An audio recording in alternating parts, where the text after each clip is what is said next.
Resident Evil is a series that has had its highs and lows. It's blurred the line between action and horror, and that really started in the mid-2000s with the original release of Resident Evil 4. That took the series away from horror. It was a big mainstream success, chasing that third-person action genre, and Capcom continued down that path all the way to Resident Evil 6, but that's where things really came to a head. It was probably too action-focused, they really were focused on the wrong things, and the series fell off for a little while. If you actually go back there, Resident Evil 6 sold really well, but Capcom were quite smart. Despite the sales numbers, they knew that word of mouth that had really fallen off, and they had to take the series back to its roots. That's led to Resident Evil 7, which was more of that traditional horror experience. It was first person, I guess innovated for the series in that way, but it was classic Resident Evil, like the older PS1 games. Now, I normally speak about PC games or PC-focused games on this channel. However, Capcom have recently come out and said that they actually see the PC audience as their biggest market now, and as a lover of Resident Evil, I did want to speak about the series because I've recently been playing Separate Ways, which is, and again, sort of coming full circle, we're now talking about the Resident Evil 4 remake, which released earlier this year. It was really good. It plays exceptionally. It's so smooth. The Resident Evil engine, it just makes the gunplay, the movement, the exploration, it all feels really nice. The Separate Ways DLC is no different. I'm still playing it. I haven't sort of rushed through. I only started it a couple of days ago, but it's more of the same. I'm enjoying it, and it suggests that Capcom are probably going to continue down this path. The reason I wanted to cover that sort of mini history of the series in the beginning is Capcom are now at a bit of a crossroads. Again, the series started in a horror direction and eventually moved to be more action-focused, and that is happening right now with the reboots or the remakes. We've had that whole run of Resident Evil 7, really horror-focused. That led to Resident Evil 2, which was horror as well. There was some innovations with Mr. Rex. There was that sort of nemesis-y sort of system, which continued with the 3 remake, which really wasn't too good. I was worried in that little period. But Capcom, they refocused. We got Village, and then we've gotten Resident Evil 4, which have both been quite good. What I've seen with both titles is Capcom slowly, once again, moving away from that horror focus into more of that action. And some people have really enjoyed it. I know when Resident Evil 4 Remake was in development, and I'm just going to start calling these games Resi now because I'm sick of wording the whole thing. But Resi, the series Resi 4 Remake, some people were worried that it was going to be horror and they weren't going to look at the original sort of title and take inspiration from the original where it was a bit campier, it was a bit of fun, even though there were still some scares to be had. Now, of course, Capcom, they stayed true to the roots of the original game, and we got a very high-quality action/horror title that is great to play through. But the concern I have now is, are Capcom going to continue in this direction, this action-focused direction? Because what are they going to do? Are they going to make Resident Evil 5 Remake? They're probably going to make Resident Evil 9, but we know it's not going to follow the same story as 7 or 8. The Winters, the family in those games, who were new for the series. We weren't getting our Chris Redfields, our Claires, and so on. At least not as main characters. It's going to be different. We don't really know what we're going to get from the mainline series. So are they going to remake 5? Are they going to go in the Code Veronica direction? What we do know is Wesker is back as a character, and without sort of spoiling too much, I'm just going to assume that you've played through at least Resident Evil 4 to its completion, is Wesker has more of a focus in the Separate Ways DLC, and it's quite clear that they're preparing for his introduction, probably as a main antagonist in whatever the next game is. Again, whether that's a remake of 5 or something else, we're going to have to wait and see. What I would find odd, though, is with Resident Evil 1, that was now something like 20 years ago, and Capcom didn't remake that. They left that one alone and they went straight to 2. We haven't had a remake of 1 in that modern engine.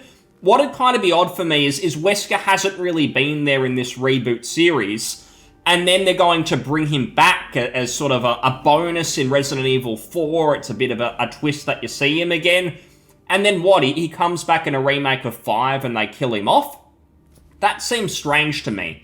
What I'm seeing going on the internet discussion boards, seeing fans' feedback, and I agree with this too, is maybe we're going to see a bit of a reimagining so that the series can continue on with 5, which might share some of the DNA of the original, but goes in a bit of its own direction. Maybe we don't just get an actual sort of shot-for-shot remake in the new Resi engine. It's essentially the same plot.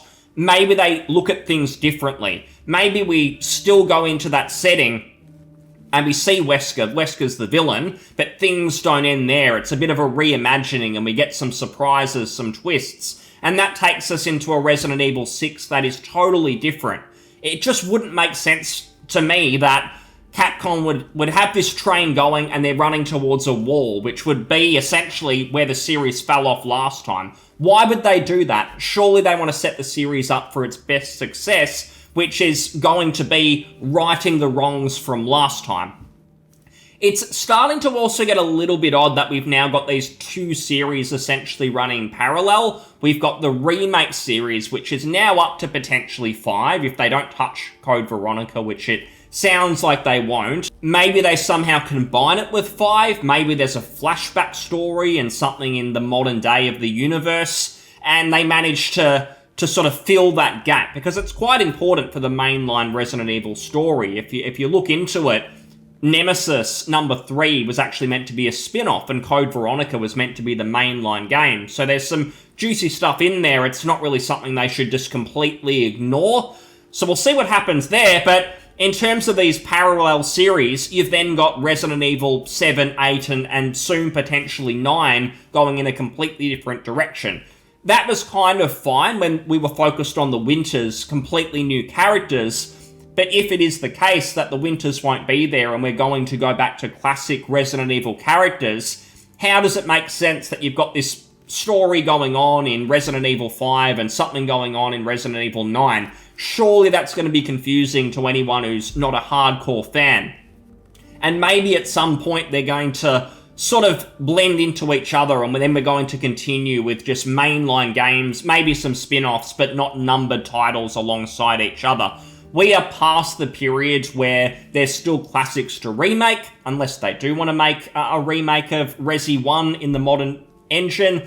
If they're going to 5 and 6, we're going to start to see games that probably didn't have an overall incredible reception with the general public. These games sold well, 5 and 6 sold well, but they didn't really do that well, I think, in the circle of gamers, I suppose. So my view of things, that Capcom need to be a little bit careful. The series went off the rails when it got too action-focused last time. So whatever they want to do story-wise with the next Resident Evil, I just hope it still keeps that balance between horror and action.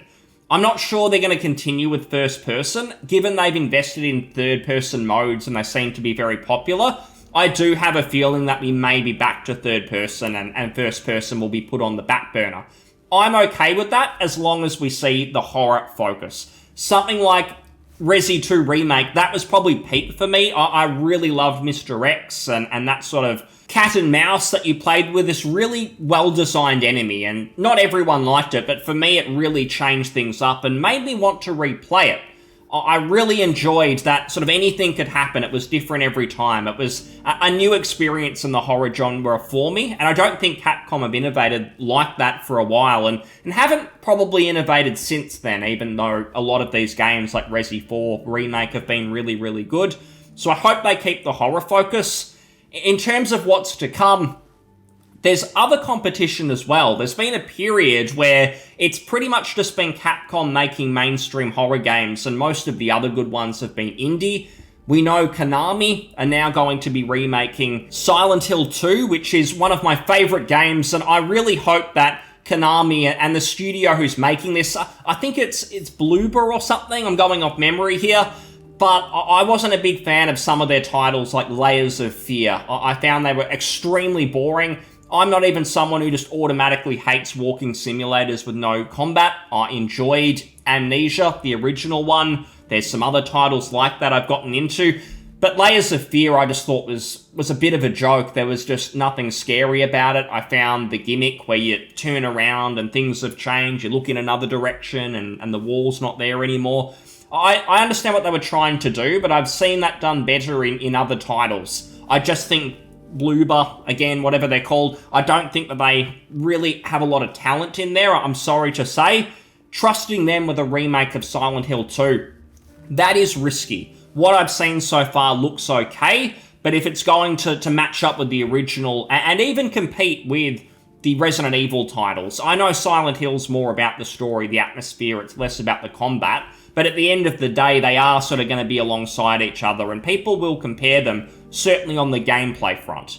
So I hope they can do a good job, because I really like horror games. I hope Capcom can continue in the direction they're going. They've had some hits, they've had some misses, like Resi 3 Remake, so I can only hope that the good times continue, and that's going to come from providing feedback, ensuring they don't keep chasing more and more money through the action genre, where they think it might be more accessible, because they've seen that fall off before. So they need to stick to their roots, but separate ways. The DLC, I'm enjoying it. I'm enjoying what we've got right now. So we'll just have to see what they come up with. But thanks so much for listening. I'll see you on the next one. Cheers. Bye.